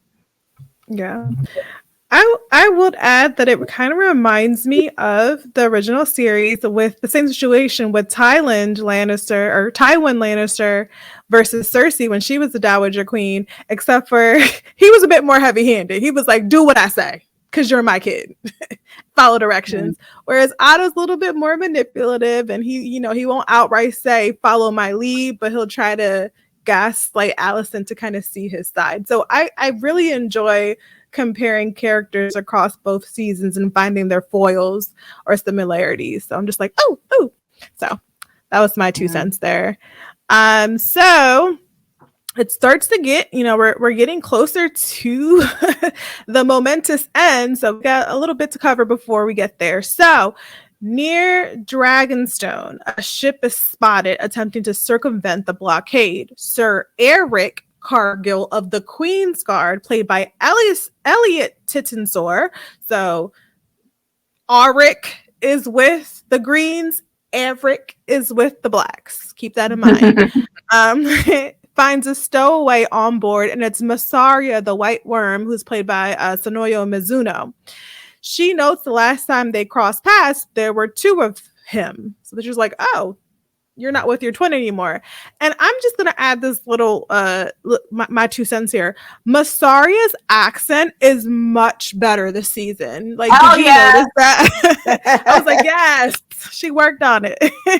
She kind of like got it down. So I was like, okay, girl, look at you doing your homework. I don't know if she saw commentary from social media, but I really could the accent met sounded more authentic, and it just felt more of her character than whatever she was doing last season. So Massaria is brought before Daemon and accuses her of conspiring with the enemy and selling them secrets. And Massaria admits it. Like, look, I definitely sold my secrets to Otto, but it was purely transactional. I had nothing to do with their plot to usurp the throne. You know, I just did what I had to do. I'm here for the bag. That's basically what she's saying. She has no love or loyalty for the High Towers, and if you remember last season, they burnt down her manor, so she's not Team Green at all. She insists at this point she has nothing of value to offer Daemon, and he leaves abruptly and orders Eric to move Massaria to the cells. And treat her as a traitor to the crown. And in this next scene, I actually was like, okay, Eric, I see you out here. Eric vouches for Massaria, and he confirmed she was not an agent of the High Towers. And Daemon's like, why do you even care? Eric is like, it's a matter of honor. And so Daemon, once again, cheap shots. Was it honor, as you stood by and watched the High Towers usurp the throne, you and your treacherous twin? So he's throwing shots at his brother now. And Eric was like, okay, I'm definitely ashamed of that, but that's why I abandoned the Kingsguard and my brother, and I joined Rhaenyra and part of her Queensguard. And then Daemon's like, okay, so if you're joining Rhaenyra, why didn't you kill Aegon? And Eric says something like really profound. He says, he and his brother swore an oath to protect the royal family. What were they supposed to do when the royal family turned against each other? And I was like, he has a point there. So as they're kind of discussing this, we see a dragon overhead, and Rhaenyra returns to Dragonstone. She appears before her own small council, and Daemon greets her as she approaches the painted table and asks if she found what she was looking for. She smooth ignores him, walks to the head of her table, and stands there. And then they start to talk to her. Daemon's like, hey, I'm going to fly to Harrenhal and, get them to bend the knee. And then Rhaenys is like, Corley's has a successful blockade of the gullet. And Rhaenyra is not here for that. She's still very much grieving, very much shaken up. And she finally speaks and she says she wants Aemon Targaryen, and then she walks away. So that is her order. So I'm going to pause there. Thoughts on the scene with Massaria, Eric, vouching for her, and then finally Rhaenyra's return to Dragonstone. I like seeing Massaria come back. I like how Eric vouched for her, because I was like, oh man, and he just was straight up like, all right, go on and lock her up, get rid of her. And his like you said, that line was so profound that he pointed out, because you forget sometimes, because they're on that two sides, it was supposed to be one family. Before this stuff started, breaking out and people start backstabbing, they taking out each other's kids and stuff. It was supposed to be this whole family. So he was like, well, y'all were on one side at one point, so now we split up. So, it was interesting to kind of hear him point that out. And I'm curious to see if there's anything that goes with, maybe not, because, like you said, she's here for the bag. So maybe there's not really going to be that, other storyline to her. Maybe not. I don't know. But it would be cool to kind of see if she branches out and kind of interacts with some more of these characters now that she's back. And yeah, Rhaenyra coming back. We were all waiting for the moment. Cause she's got the dirt on her cheek, still like the tear stains, the tears coming down, the way she approaches the table. And you're like, uh-oh, this is not going to be, because now she has that evidence. And even though she has the evidence, I know Daemon, because he has this other motives where he's trying to move on and do other things. He thinks like, okay, that's just going to seal it, right? Like it's all done. It's nothing else after that.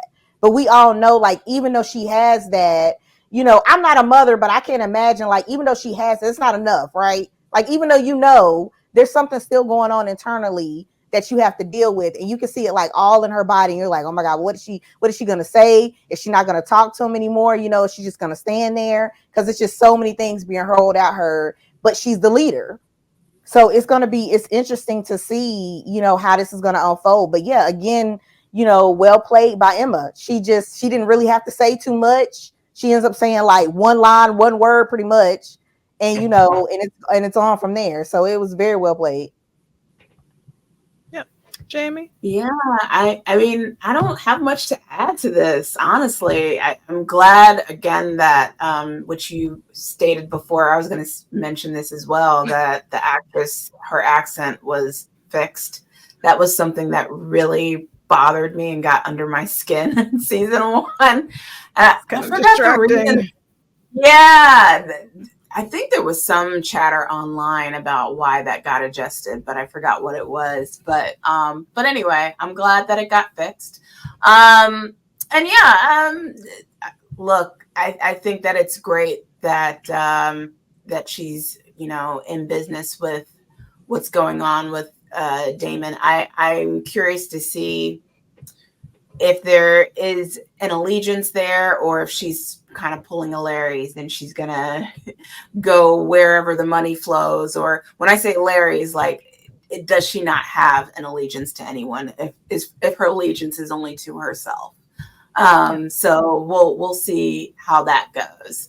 And as far as Rhaenyra is concerned, you know, I mentioned this before, like, grief is that catalyst, and it's just really sad to see, you know, where she is right now with her grief. But now this is where it begins, and we're just kind of getting started. So yeah. All right. So we the plot thickens. David ends up visiting Massaria in her cells, and he strikes a bargain. If she provides him with her knowledge of servants who have spied for her in the Red Keep or staff, she will win her freedom. We then see Lady Baela Targaryen, played by Bethany Antonia. Shout out to Bethany. She escorts Jace to his mother's chambers, and this scene broke me. He bravely, yet tearfully reports of his progress in the north and the Vale, and then Rhaenyra stands before he can even finish and wraps him in her arms, and they both just cry and like grieve the loss of Luke. So back to Ryan's point about, Rhaenyra is very much a loving, feely, touchy, comforting mother, whereas Alicent's always kind of been hands off with her kids. So it was nice to see her say, like, son, forget about your duty. Like, just come here, just give me a hug. So that was very nice to see, yet heartbreaking. And that evening, Rhaenyra and her family light a funeral pyre to honor Luke's life. One by one, they throw in a possession of Luke into the fire. Lady Rhaena Targaryen, who's played by Phoebe Campbell, she was actually betrothed to Luke, and she watches the flames as tears stream down her face. And then finally, Rhaenyra throws Luke's cloak into the fire. Meanwhile, at the Great Sept of Baelor, Alicent lights a candle for her mother, for Viserys, and finally for Lucerys Velaryon. And she hesitates to light his candle and almost whispers his name, which I thought, was her way of grieving the loss of Luke.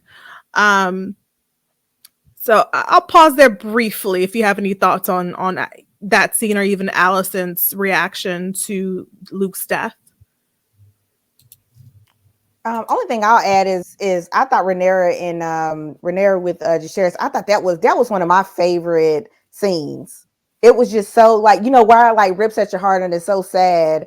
I just love the way this family interacts. I just love how you can see the leadership, you can see the bravery, and like you said, he's trying so hard to get through. He comes, he does his formal greeting, he's trying to get through, like, what he's discovered when he was up in the north, and you just slowly see, like, his voice breaking, the tears coming down. But yeah, it was great to have that levity of, like you said, of this family being decent, she, giving her son a hug, even though she he's trying to be formal and get through it. Like, it's going to be okay. When she breaks down, starts crying too. I just like to see that emotion that's coming out there. We're not seeing, with Alicent and her kids. Like, we see how that's hurting them not to have that, and to be able to kind of have that scene, I thought was so well done. So yeah, that was one of my favorite moments of this episode. Yeah, I'm with you on that.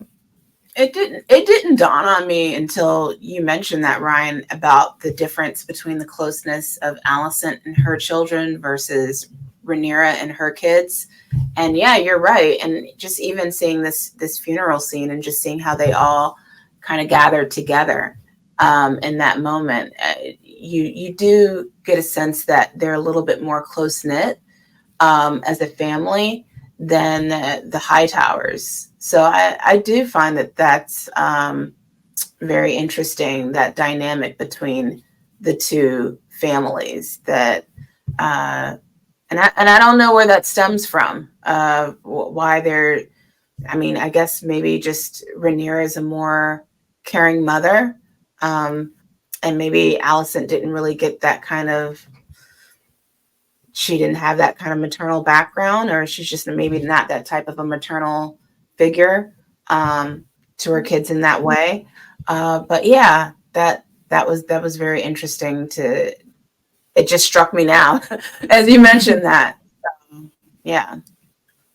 I will say Alicent's relationship, I think, with her kids may be strained because she did not she loved Viserys, but there was no romance, right? It was her duty. Yeah. Whereas Yeah. Rhaenyra actually bore her children from her relationship with Harwin, who she was in love with, right? And Right, even their yeah. stepdad, Laenor, was like her very close friend, even though they obviously weren't lovers, they were still very close. So it was kind of like a household of love versus a household of duty. That's just my observations from seeing the interactions. But yeah, I love Rhaenyra's touchy-feeliness, but she get down when she needs to. Exactly. So we are in the home stretch. Damon and I'll name the plot here. So this is a huge plot point in the books. It was widely talked about in the Twitters or X threads, all social media. It was very big about the plot of Blood and Cheese. So we're going to get into that story here. So Damon is smuggled into King's Landing, where he meets Blood, who's played by Sam C. Wilson. He is a member of the Gold Cloaks who hates the Hightowers. We don't know why, he just hates them.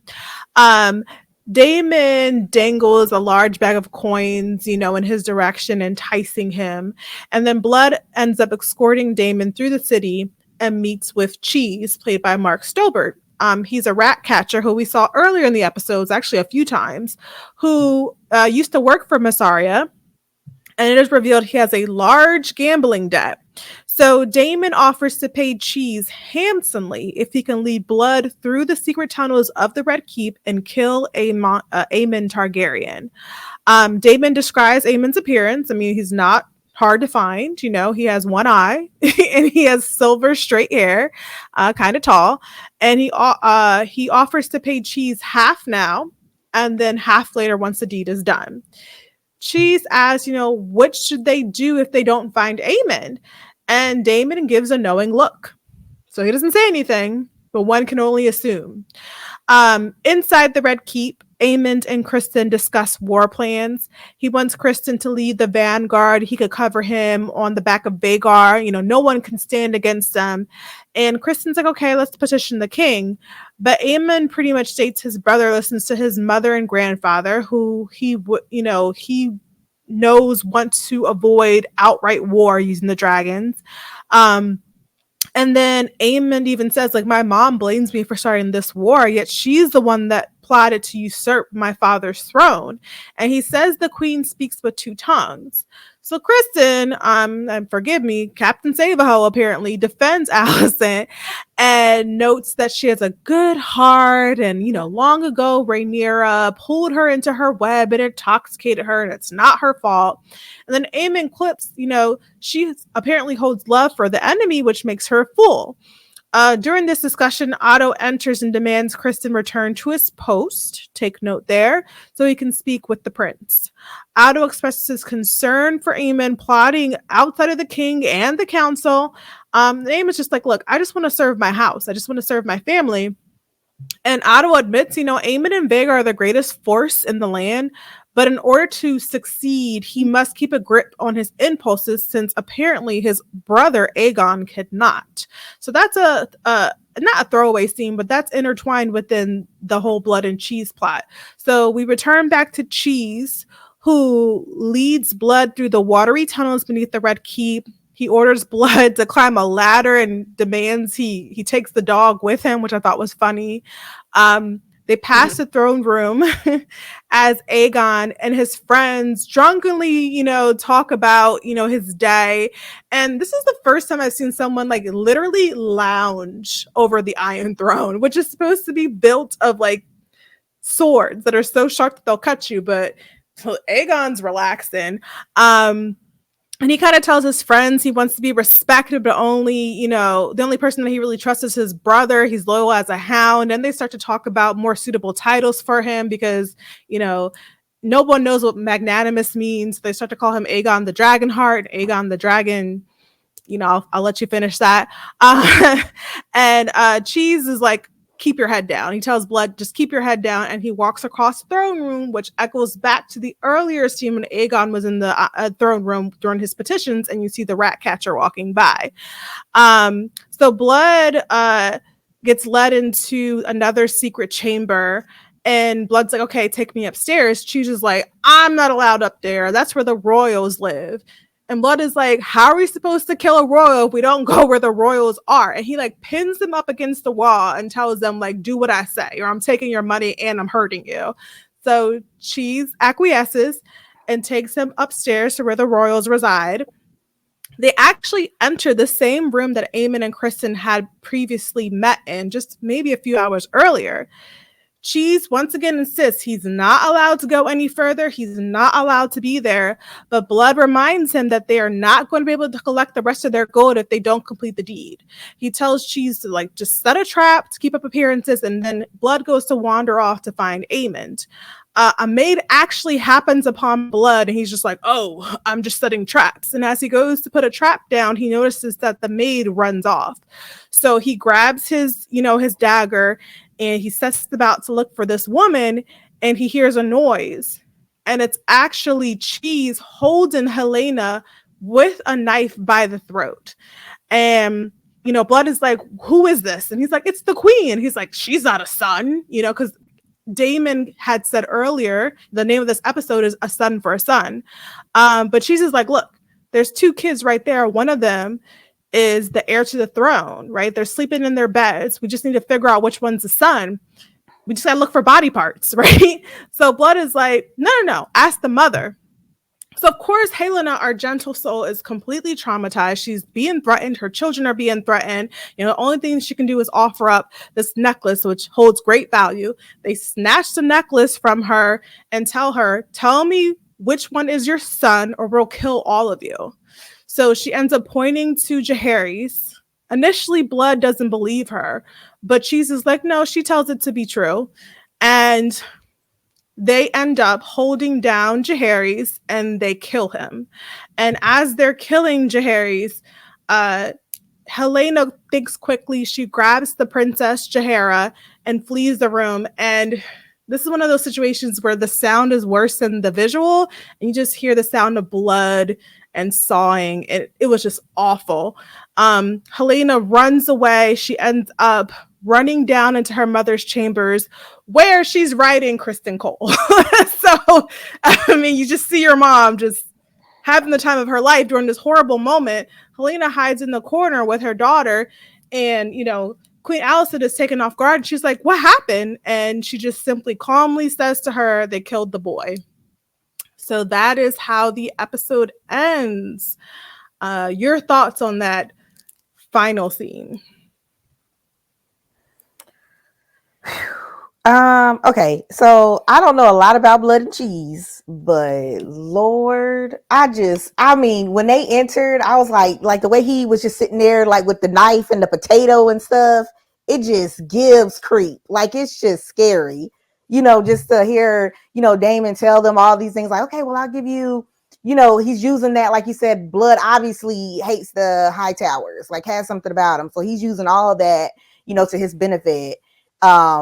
And yeah, it's just that whole little bit right there, that face that Daemon makes. You like, oh, okay, something ain't gonna go down right here.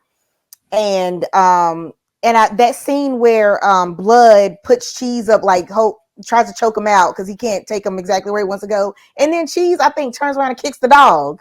Oh yeah, that was mean. Yeah, I was just like, that poor dog be taking a beat and like, rolling with Cheese on there. But I don't know. It's just these two guys are so, like I said, I don't know their story, but it's like, right, it's manipulative, it's dangerous. He knows how to get around this castle. It's another one of those layers where it's like, yo, is anybody paying attention? Is anybody watching? This guy can get anywhere he wants to, has access to the royals, wherever they go. The maid, I'm with her. I would have been like, yo, I'm out, unless I got somebody else behind me that's going to come and back me up or whatever. But now, Helena, I will give her this. She did try to, foreshadow this and tell people to pay attention and all that kind of stuff. But in the back of, but I'm also like, and I know she can't fight him, right? But I'm also in the back of my mind, like, did she really just choose between which kid? You know what I mean? I was like, I don't know if she might not be a real one for this one. The way she was like, because I'm like, I know she can't fight him, but I'm just thinking, you know what I mean? It's just like you're just standing there and it's just like, well, I got to pick which one they got to kill. And then, like you said, the sound effects, like the baby was crying. It was too much. It was like the sound effects that you hear when it's happening. But I don't know. I was pissed at her decision. But then again, I don't know. I think they just had to take me out because I don't see myself being able to make that decision. But at the same time, I don't know. Like, it was just so conflicting what happened in that moment. And then my thought went back to, okay, so Damon just said, you find a prince or find Aemon. Okay, he has like the blonde hair. He's got an eye patch. Does any one of these kids look like that? But at the same time, when he made that face, I was like, what did he say? What else did he say to them? So it was just so much going on, so much manipulation going on in the scene. Like I said in the beginning, just sadness, just utter, just like, it didn't have to go down like this, but this is where we're at. This is what Rhaenyra came to the table. She said, I want Aemon. So I guess this is Damon's way of doing his thing, of taking it into his action. But I don't know. I was conflicted.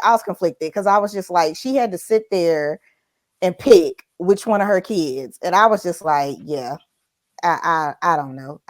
It was horrible. It was a Sophie's choice. But I'll turn it over to you, Jamie. Your thoughts on that scene. So the scene where with Aegon and where he's in the throne room with the other guys, and then we see Blood and Cheese walking through the throne room, and then it cuts to a shot of a statue. Was that a statue of Viserys? I believe so. I never took the time to look up who that was, but the shot was there for a reason, right? Yeah. It was because it was very ominous looking, and I think it was the rat catcher that was looking up at it. But yeah, and I know you're going to discuss the difference between the books and and the scene because it goes down differently. But I won't go too long into it, but I will say that it seemed like Blood and Cheese were kind of dumb because Damon was very clear in describing what Aegon looked like, or not Aegon, excuse me, Aemon. But, you can't miss him. He's got one eye. And then when they get to the room with Helena, they don't know what he looks like. That's what got me. So I was just like, how do you not know which son it is that you need to kill when clearly Damon gave you the description at the start of this? So that's where I was just like, okay, these guys aren't like the brightest bulb in the patch here. But yeah, I mean, I was not expecting the Blood and Cheese storyline to be in episode 1. I was not. I thought that they were going to kind of like stretch it out a little bit, that maybe we would see it like in episode 4 or 5, that it would be sort of like the climax into the mid-season of this series. Wasn't expecting it to be like right out the gate. So was a little shocked that we got it so soon. But yeah, it was pretty terrifying. It was pretty terrifying to hear the sound of the cry and to hear the sound of the decapitation. And yeah, I just it gutted me. Because we all knew that it was coming the moment that and now we can talk about it, the moment that Helena brought up rats.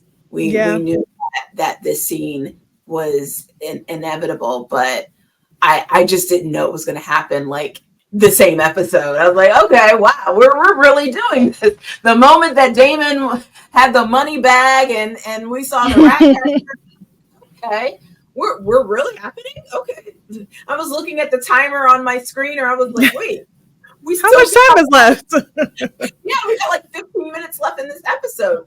Okay, we're really going here.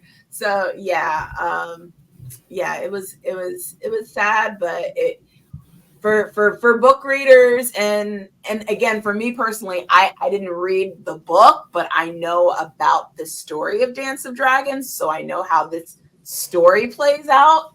I knew that this was coming, and it was interesting to see how at least the interpretation of how they were going to do it on House of the Dragon, and it was interesting. I'll let you dive in further about your thoughts of the differences between the book and the way the TV show adapted it. Sure. So happy to speak on death. So actually in the source material, it was far more tragic. Helena was every night she actually goes to visit her mother, Alicent, in her chambers. They visit with the children. So Blood and Cheese caught them as they were waiting for Alicent to return to her chambers. And in the book, they actually have 3 children. They have Jaehaerys, they have Maelor, and then they have Jaehaera. Jaehaera is actually Jaehaerys' twin sister. So there's actually 2 boys. In the books, they threatened to essentially rape Jaehaera if Helena did not give up a son. In the books, Aemon was never the intended target. He could have been. As far as Daemon was concerned, a son for a son. So he thought where it's going to hurt the most is to take out the heir. So they kind of gaslit and manipulated Helena into choosing between her 2 sons. And at that point, Helena ended up choosing her youngest son because he was not the heir. She says, okay, take Maelor. And they end up killing Jaehaerys anyway, right? So she was forced to choose between her 2 children, and they took out the one she didn't want to kill, or was forced to choose. Also, a few differences. Blood is actually no longer with the Red Cloaks. He actually was dismissed because he was too brutal. And at this point in the story, he is a butcher. So for me, it was a horrifying scene to watch. But because they took out Maelor, I was like, oh, it's not as terrible to me. I was expecting way more of a Sophie's Choice, right? Because you have to choose between your 2 sons, and she's like, okay, take this one, and they're like, nope, we're gonna take the other one. So for me, I was like, oh, this isn't as much of a gut punch. And I think the choice to include Aemon as the intended target, rather than, from my interpretation, Daemon saying, okay, Aemon is the target, but if you happen to get a son, do what you have to do. And I feel like Blood and Cheese couldn't find him, and the young heir was the path to least resistance. Like they had to come up with something. So that's why they chose Jaehaerys. So that's the really difference between the source material and the show. In both cases, unfortunately, the baby was killed and beheaded. So definitely tough to read and to watch and hear on screen. So that's how it ends. And also there wasn't Alicent hooking up with Criston was not a thing in the books either. So when she didn't walk in on her mom, riding Criston, that was not part of the books. This is for the show, to add insult to injury. So, yeah. And I'm a mom, so I deeply, deeply feel for Helena, and I only have one kid, but I can not imagine choosing between my children and being like, okay, and you have no choice, especially if they say I'm going to kill all of you. So it's like, okay, let me just pick one because I'd rather pick one than all of us go down. So it was really tough to watch, and we all know how fragile she is, Helena. So I was just like, oh my gosh, how is this going to affect her in later episodes? So those are my thoughts there on the difference between the books and the original series. And Jamie, I do not know if you want to discuss Nettles or we should save that for another episode. Yeah. Did you want to save it for another episode, or you want to? Well, we introduced the two we introduced two dragon seeds this episode, so I guess it wouldn't hurt. Okay. Up to you. Okay. Want me to reset. Countdown. I'm not sure how you're going to cut this. I'll add another difference from the books, or thus far we see two dragon seed that were introduced on the show. I won't name who they are on the show, but we saw them in this episode. There is a third dragon seed that is in the original source material who did not make an appearance on this episode, but this character's name is Nettles, and she was from Hull, which is a town in Driftmark, and she was actually Black in the original source material, one of the few Black characters. We did not see any casting announcements for Nettles, so as book readers and as blurreds, we were hoping to know if Nettles will make an appearance this season. And I even actually wrote an article about her for Black Girl Nerds, so if you want the spoilers for her, check out Black Girl Nerds. So thoughts on Nettles making an appearance, or hoping that she shows up somewhere? Well, we don't know, but I did ask Ryan Condal about Nettles, and here's what he had to say. There is a character in the book that's a Dragonseed character by the name of Nettles. Is there at least a path to her story that we will get to in House of the Dragon? I mean, I'm not ready to comment on any characters that we haven't met on screen yet. So I would just say stay tuned.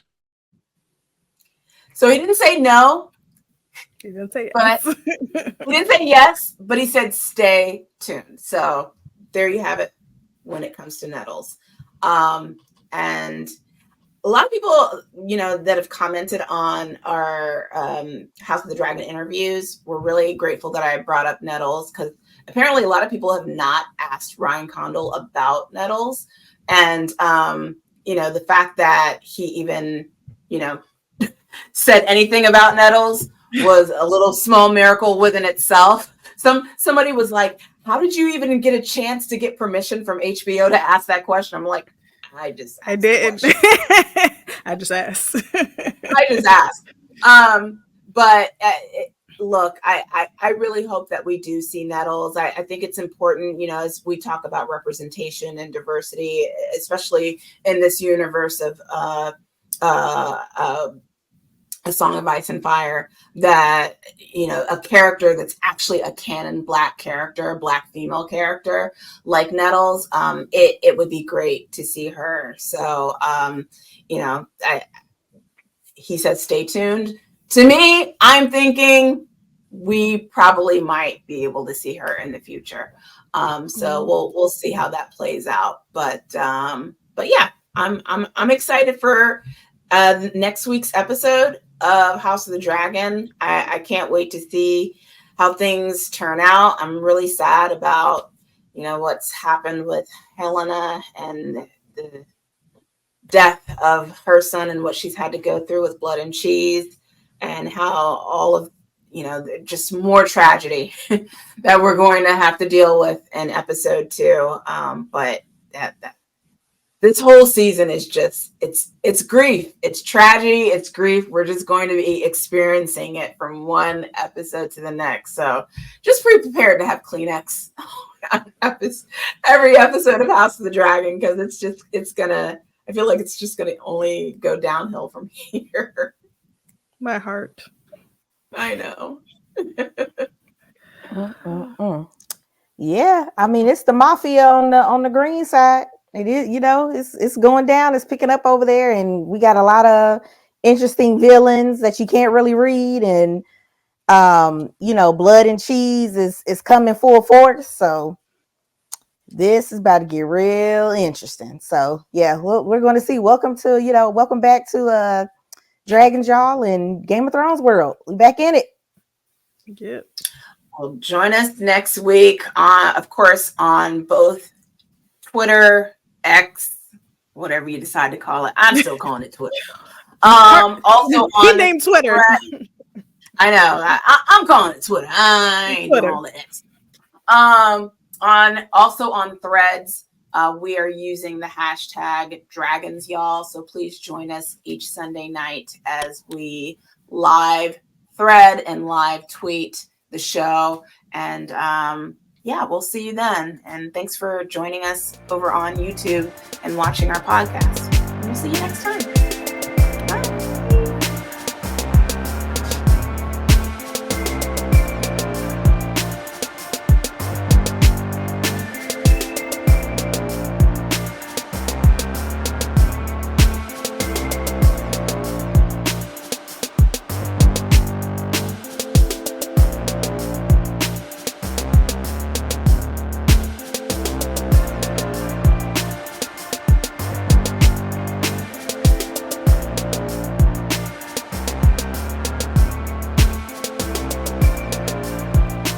The Black Girl Nerds podcast is produced by Jamie Broadnax. The opening theme song to our show is written and performed by Samus. Various instrumentals are performed by Samus, Sky Blue, and Shubzilla.